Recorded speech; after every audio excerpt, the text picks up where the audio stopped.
Okay, so these are the clippers that I like to use. They're called R's is the brand name, and the model number is SE-45.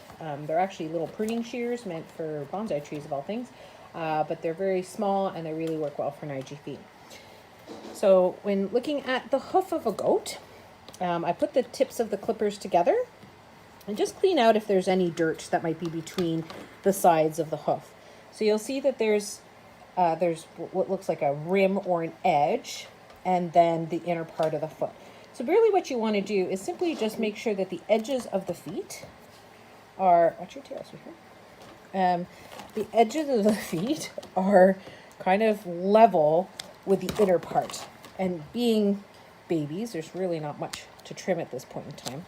Now, if you ever find that the sort of ball parts, or the heel, if you will, for the hoof seems it's also a bit not in line with the intersection here, you can just trim off that little bit as well.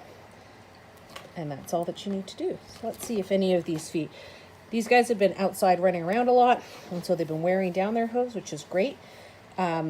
Frequency of hoof trimming really varies on the environment. I find that in the summer months, they need it a lot less frequently because they're out and about running around on various rough surfaces, some that we provide, some that are just in the form of rocks and stuff.